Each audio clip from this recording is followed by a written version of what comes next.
Hello everyone. सो आज हम total 5 topic पे बात करेंगे। इन टॉपिक को आप करंट अफेयर साथ ही साथ इसको आप जीएस से भी जोड़कर देख सकते हैं। टॉपिक कौन कौन से हैं? तो सरस्वती सम्मान पुरस्कार, स्मार्ट डिस्ट्रिक्ट, विश्व खाद्य दिवस, इंडिया स्किल 2023-24 और 2022 का क्या रैंकिंग भारत की रही है उस पर बात करेंगे, और स्मार्ट डिस्ट्रिक्ट। ये टोटल 5 टॉपिक हैं। अगर इन टॉपिक को आप पहले से कवर कर चुके हैं तो वीडियो को प्लीज आप स्किप कर देना। अगर अभी तक आपने इन टॉपिक को कवर नहीं किया है तो A to Z जितने भी आपके डाउट होंगे इन टॉपिक से जुड़े, इस वीडियो के बाद आपके सारे डाउट क्लियर हो जाएंगे। अभी तक आपने अगर इन टॉपिकों के नोट्स नहीं बना पाए हैं तो प्लीज आप इसका शॉर्ट नोट्स भी बनाइए साथ ही साथ। तो चलिए स्टार्ट करते हैं। पहला टॉपिक है आदिवासी और टोरेस स्ट्रेट आइलैंडर्स। पहला तो मुद्दा आपका यहीं से बनेगा। अगर यहाँ से क्वेश्चंस पूछ लेता है कि आदिवासी और टोरेस स्ट्रेट आइलैंडर्स हालिया में जो विवाद है या ये जो समुदाय है कहाँ से जुड़ा हुआ है, तो आपका आंसर होना चाहिए ऑस्ट्रेलिया। बहुत डीप इसके बारे में नहीं जाएंगे, इस समुदाय इन लोगों के बारे में, क्योंकि वो हमारी कंट्री का यहाँ पर कोई इन समुदाय से कोई रिलेशंस नहीं है। बस मामला ये हुआ है कि 59% जो ऑस्ट्रेलिया के निवासी हैं उन्होंने वोटिंग के द्वारा इनको स्वीकार करने के प्रस्ताव के खिलाफ वोटिंग किया है। अगर 4 वहाँ के प्रांतों की बात करें तो उन्होंने पूर्ण रूपेण इनके खिलाफ वोटिंग किया है, इनके सहमति के अगेंस्ट किया है। ठीक है, जो ऑस्ट्रेलिया के यह स्वदेशी नागरिक हैं, ठीक है, ऑस्ट्रेलिया के स्वदेशी नागरिक हैं, तो यहाँ से भी आपसे ऑब्जेक्टिव ट्विस्ट बनाए जा सकते हैं। तो आदिवासी और टोरेस स्ट्रेट आइलैंडर्स यहाँ के स्वदेशी नागरिक हैं। 59% लोगों ने पहली बार 1901 के जो 1901 का संविधान था, ठीक है, क्लियर, संविधान के भीतर आदिवासी और टोरेस स्ट्रेट आइलैंडर को स्वीकार करने के प्रस्ताव के खिलाफ मतदान किया है। ओके, तो इतना हमें जानना है, ये करंट का व्यू बन जाता है। अभी तक के वनडे एग्जाम की बात करें तो जो कॉम्प्लिकेशंस बनाकर क्वेश्चंस आ जाते हैं, तो यहाँ पे कुछ कंटेंट है उस पर बात कर लेते हैं। हिंद महासागर और प्रशांत महासागर से घिरा हुआ दक्षिणी गोलार्ध में ऑस्ट्रेलिया है। मरे नदी, इसको मुरे भी कहते हैं, ठीक है, तो दोनों नामों को याद रखना है, मरे और मुरे दोनों। सो मरे जो नदी है वो ऑस्ट्रेलिया की सबसे बड़ी नदी है। ऑस्ट्रेलिया के उत्तर में उष्णकटिबंधीय जलवायु और दक्षिण में हल्की गर्म और हल्की ठंडक, यानी वहाँ सर्दी का माहौल बना देता है ऐसा दक्षिणी गोलार्ध में। ठीक है, प्रमुख नगद फसल की बात करें ऑस्ट्रेलिया के तो कॉफी, कोको, चाय, गन्ना, सूती और मसाले हैं। ठीक है, ऑस्ट्रेलिया के पूर्वी तट पर मूंगा चट्टान जो कि कोरल रीफ की अवस्थिति है पाया जाता है, जिसे हम ग्रेट बैरियर रीफ के नाम से जानते हैं। Clear, so great barrier reef जो है ऑस्ट्रेलिया में उसकी अवस्थिति है। प्रमुख खाद्य फसल गेहूं, जौ, कैनोला, ज्वारी, जई, चावल, दालें और मक्का है। प्रमुख मरुस्थल की बात करें ऑस्ट्रेलिया के तो great Victoria, great Sandy, Tanami और गिब्सन। ताओप एक क्रेटर झील है। ओके, ताओप एक क्रेटर झील है जो कि ये क्वेश्चंस एग्जाम में आ चुका है, तो आपको ये भी याद रखने हैं। क्लियर, नेक्स्ट टॉपिक है स्मार्ट डिस्ट्रिक्ट। ओके, तो यहां से आपसे पहला क्वेश्चन यही पूछा जा सकता है कि ये किसके पहल से ये इनिशिएटिव लिया गया है। तो यूनाइटेड किंगडम, इस यूके को ना आप उत्तराखंड नहीं समझना, यूनाइटेड किंगडम ने भारत का जो राज्य तमिलनाडु है, तमिलनाडु के साथ यह साझा परियोजना है स्मार्ट डिस्ट्रिक्ट का। ये क्या है? सो इसमें किया क्या गया है कि जो जिले हैं, जिले भर में सेंसर तैनात करके जल और अपशिष्ट प्रबंधन के साथ वैश्विक स्थिरता चुनौती को समाधान करना है। क्लियर, सो पूरा का पूरा जो ऑपरेशंस है ये है कि जिले भर में सेंसर से बिल्कुल मॉडलाइज किया जाएगा और जो जल और अपशिष्ट प्रबंधन है, ठीक है, इनके साथ वैश्विक स्थिरता की चुनौती के जो भी कारक हैं उनका समाधान करने का यह कोशिश किया जा रहा है। ठीक है, टिकाऊ जल और अपशिष्ट संसाधन प्रबंधन के लिए यह सहयोग एक पहल है। क्लियर, तो बस आपको स्मार्ट डिस्ट्रिक्ट याद रखना, यूनाइटेड किंगडम और तमिलनाडु के साथ ये साझा सहयोग है भारत में। क्लियर, अपशिष्ट का प्रबंधन है। ठीक है, तो इसको आपको याद रखना है, एक ओवरव्यू। तो इसमें 3 से 4 जो पॉइंट आपके होने चाहिए स्मार्ट डिस्ट्रिक्ट के नीचे, आप 3 से 4 पॉइंट याद कर लीजिए।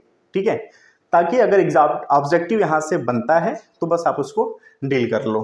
ठीक है, नेक्स्ट है विश्व खाद्य दिवस। विश्व खाद्य दिवस तो 16 अक्टूबर 1945 को फूड एग्रीकल्चर जो ऑर्गेनाइजेशन है, संयुक्त राष्ट्र खाद्य और कृषि संगठन की स्थापना के उपलक्ष्य में मनाया जाता है। क्लियर, तो इसके स्थापना के उपलक्ष्य में इसको मनाया जाता है। स्थापना कब हुई थी? 16 अक्टूबर 1945। ये डेट आपको याद रखना है और यह प्रत्येक वर्ष मनाया जाता है। क्लियर, यह प्रत्येक वर्ष मनाया जाता है।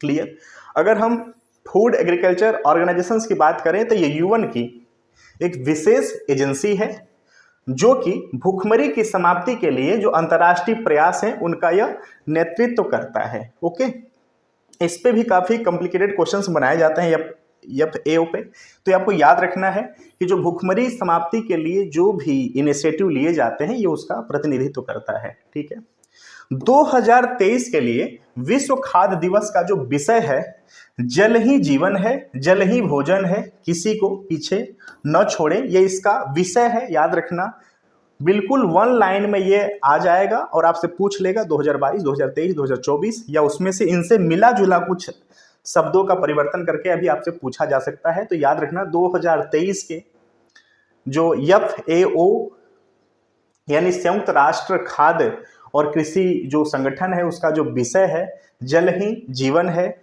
जल ही भोजन है, किसी को पीछे न छोड़ने का यह इनिशिएटिव लिया गया है, ये इसका विषय है। फूड एग्रीकल्चर जो ऑर्गेनाइजेशंस है वर्ष 2023 के अंतर्राष्ट्रीय बाजरा वर्ष घोषित करने का जो भारत का प्रस्ताव था इसका समर्थन किया गया यहाँ पर। क्लियर, तो ये भी आपको याद रखना है कि भारत ने यह प्रस्ताव रखा था और उसको बिल्कुल समर्थन यहाँ पर किया गया। सो 2023 के अंतर्राष्ट्रीय बाजरा वर्ष घोषित किया गया था। Okay, clear. नेक्स्ट टॉपिक है सरस्वती सम्मान 2022। सरस्वती सम्मान 2022 सो शिव शंकरी ने प्राप्त की हैं। अभी तक की 32वें नंबर के प्राप्त करता है सरस्वती सम्मान। ये भी आपको याद रखना है। आपको यहाँ पे थोड़ा सा कॉम्प्लिकेटेड क्वेश्चंस को बनाकर कंफ्यूज कराया जा सकता है। हो सकता है पूरे डाटा पूरे मैटर को ना पूछकर यहीं से पूछ ले कि ये कौन सी प्राप्त करता है, इस सम्मान की जो प्राप्तकर्ता नंबर है ये कौन से नंबर की है। तो ये 32वें नंबर की प्राप्त करता है, यानी सरस्वती सम्मान 2022 जो ये प्राप्त करता है शिव शंकरी, ये 32वें नंबर की है। क्लियर, तमिल में लिखे गए उनके संस्मरण सूर्या वामसन के लिए इनको दिया गया है। सरस्वती सम्मान जो पुरस्कार है, अगर इसके स्थापना की इसके बैकग्राउंड की इतिहास की बात करें तो के बिरला फाउंडेशन द्वारा 1991 में इसको स्थापित किया गया था। साथ ही साथ ये 3 साहित्यिक पुरस्कार हैं जिसमें से एक सरस्वती सम्मान भी है। 3 कौन कौन से हैं? सरस्वती, बिहारी और व्यास, आपको याद रखना है। ठीक है, यहाँ पर अगर क्वेश्चंस स्टेट पीसीएस में आते हैं तो थोड़ा सा कॉम्प्लिकेटेड बनाकर पूछेंगे, वो कैसे बात करते हैं। भारतीय संविधान के 8वीं अनुसूची में शामिल जो 22 भाषाएं हैं, पहले तो 14 जब हमारा संविधान बना तो उसके बाद 14 भाषाएं थी। ठीक है, उसके बाद संविधान संशोधन करके पहले 1 फिर 3 फिर 4 करके टोटल 22 भाषाओं को वहां पर लाया गया। तो जो 8वीं अनुसूची में शामिल 22 भाषाएं हैं ना, इन 22 भाषाओं में भारतीय लेखक को जिनसे कि पिछले 10 वर्षों में प्रकाशित साहित्य हैं उनके कृतियों के लिए प्रति वर्ष दिया जाता है। तो इस लाइन को प्लीज आप याद रखना, ये काफी इंपॉर्टेंट लाइन है। यहां से भी आपको कंफ्यूजन्स क्रिएट कराए जा सकते हैं। 8वीं जो अनुसूची है उसमें आज के समय में टोटल 22 भाषाएं हैं। शुरुआत में टोटल 14 भाषा थी, उसके बाद संविधान संशोधनों के माध्यम से उसमें भाषाओं को लाया गया। आज के समय में टोटल 22 भाषाएं हैं।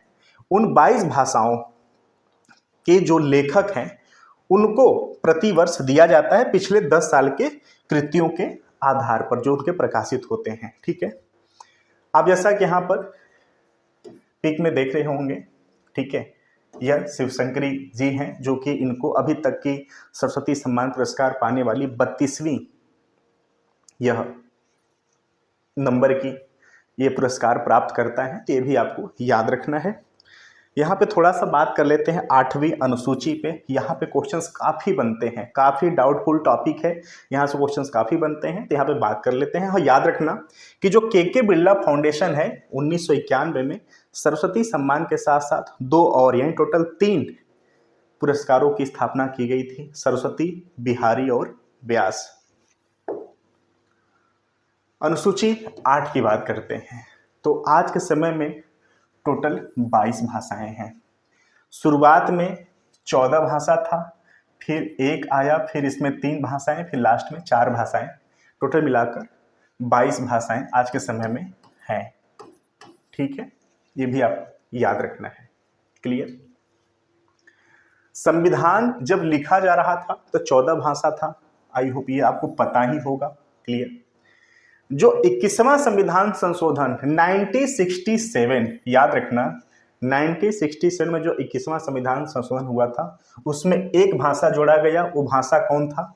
सिंधी। इसका संबंध कहाँ से है? पाकिस्तान से है। ठीक है, ये भी आपको याद रखना है। हालांकि डीप इतना नहीं जाएगा, लेकिन आपको पता होना चाहिए। सिंधी जोड़ा गया। क्लियर। 3 भाषा और नया जोड़ा गया। 71 का जो संविधान संशोधन हुआ था 1992 में, 1992 में कोंकणी, मणिपुरी और नेपाली। क्लियर। जो नेपाली है इसका संबंध कहां से है? तो सिक्किम से है। ओके, इसका संबंध सिक्किम से है। ठीक है। जो 92वां संविधान संशोधन 2003, 4 भाषा और जोड़ा गया। कौन कौन सा? बोडो, डोगरी, मैथिली, संथाली। संथाली जो है, संथाली यह बिहार से, सॉरी बिहार नहीं, झारखंड से जुड़ा हुआ है। जो मैथिली है यह बिहार से जुड़ा हुआ है। ठीक है। असमिया, बंगाली, गुजराती, हिंदी, मलयालम, मराठी, कन्नड़, कश्मीरी, उड़िया, पंजाबी, संस्कृत, तमिल, तेलुगु, उर्दू, ये इनिशियल 14 भाषाएं हैं। जब संविधान बना तो उस समय ये इनिशियल 14 भाषाएं थीं। बाद में संशोधनों के माध्यम से भाषाओं को यहाँ पर इंक्लूड किया गया। शुरुआत में 14 था, फिर 1967 में एक भाषा, कौन सी? सिंधी। फिर 3 भाषा 1992 में कौन कौन? कोंकणी, मणिपुरी और नेपाली। फिर 4 भाषा 2003 में कौन कौन? बोडो, डोगरी, मैथिली और संथाली। क्लियर। तो ये आपको याद रखना है। यहाँ से ये भी सिंक्रोनाइज ऑर्डर में पूछ लेता है, तो ये भी पता होना चाहिए। साथ ही साथ आप भाषा भी याद रखना कि पहले कौन जुड़ा, फिर कौन जुड़ा, फिर कौन। शुरू में 1, फिर 3, फिर 4। ओके। सो आई होप कि 8वीं अनुसूची से जुड़ा हुआ जो भी डाउट होगा सारा यहाँ पर क्लियर हो गया होगा। ठीक है। अब आते हैं नेक्स्ट टॉपिक पे, इंडिया स्किल्स 2023-24। क्लियर। सो कौशल विकास और उद्यमिता मंत्रालय के द्वारा यह लॉन्च किया गया है। तो यहाँ पर क्वेश्चन आपसे ये भी पूछा जा सकता है कि किस मंत्रालय के द्वारा? तो कौशल विकास और उद्यमिता मंत्रालय के द्वारा इसको लॉन्च किया गया है। विश्व कौशल जो प्रतियोगिता 2022 के अगर विजेताओं के यहाँ पर सम्मानित किया गया है। ठीक है। तो पहले 2022 का जो सम्मानित समारोह आयोजन किया गया, तो पहले उसके बारे में बात कर लेते हैं, फिर मुद्दे पे आ जाएंगे। ठीक है। सो विश्व कौशल प्रतियोगिता 2022 के विजेताओं को सम्मानित किया गया है। सो क्या है? वर्ल्ड स्किल इंटरनेशनल द्वारा आयोजित विश्व कौशल, जस्ट वेट,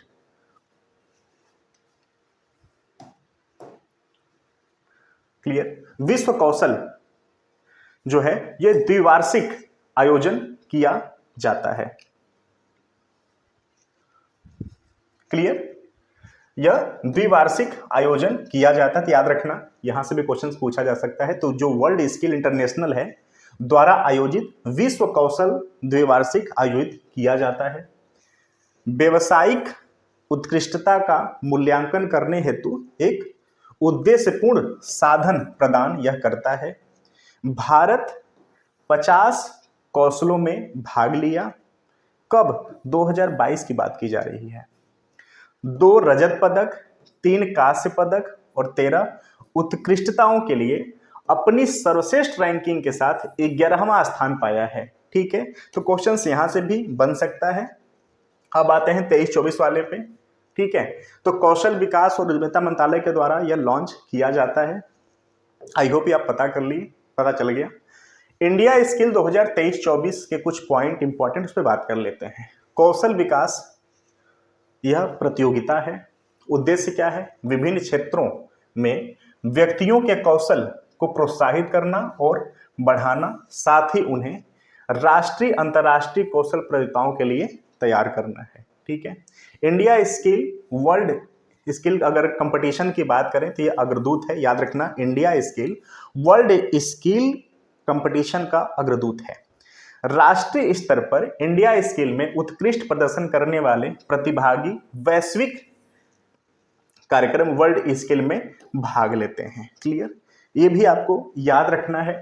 ठीक है, कि जो राष्ट्रीय स्तर पर इंडिया स्किल में उत्कृष्ट जो प्रदर्शन करता है उसको आगे चलकर वैश्विक कार्यक्रम वर्ल्ड स्किल में भाग वह लेता है। क्या फायदा होता है इस इनिशिएटिव से, क्या फायदा इस प्रोग्राम से हो रहा है? तो जो रोजगार योग्य कौशल है उसको बढ़ावा दिया जा रहा है। जो कौशल अंतराल है उसका समाधान यहाँ पर दिया जा रहा है। दक्षता और ज्ञान का एकीकरण किया जा रहा है, यानी कि जिनको नॉलेज लैक यहाँ पर किसी कारणवश हो जा रही है तो उनको ट्रेनिंग के माध्यम से, प्रशिक्षण के माध्यम से बिल्कुल पूर्ण रूपेण तैयार कर दिया जा रहा है। ठीक है, तो आई होप सो कि आप इसके बारे में बेहतर तरीके से जान गए। कुछ पॉइंट यहाँ पे है वन लाइनर, इसको बिल्कुल आप जबान पे याद रखना कि कौशल विकास जो यह प्रतियोगिता है इसका उद्देश्य क्या है? तो व्यक्तियों के कौशल को प्रोत्साहित करना और उनको बढ़ाना, साथ ही राष्ट्रीय और अंतर्राष्ट्रीय कौशल प्रतियोगिताओं के लिए उनको तैयार करना है। जो व्यक्ति राष्ट्रीय स्तर पर इंडिया स्किल में उत्कृष्ट प्रदर्शन करता है वह आगे चलकर जो प्रतिभागी बनता है वैश्विक कार्यक्रम वर्ल्ड जो स्किल्स है उसमें वह भाग लेता है। ठीक है, जो इंडिया स्किल है वह वर्ल्ड स्किल कंपटीशन का अग्रदूत है, ये भी आप याद रखना। ठीक है, सो एवरीबॉडी, टोटल हमने आज 5 टॉपिक पे बात किया, 1 बाय 1 एक एक एनालिसिस पे बात किया। ये मेरे अपने नोट्स रहते हैं। ठीक है, जो कि मैं बिल्कुल एज इट इज़ अपने नोट्स को यहाँ पर मैं पहले नोट डाउन कर देता हूँ, उसके बाद आपसे एनालिसिस या बात करने का कोशिश करता हूँ। ठीक है, अगर ये सेगमेंट आपको बेहतर लग रहे हैं तो प्लीज़ आप इसका छोटा सा शॉर्ट नोट्स जरूर बनाओ।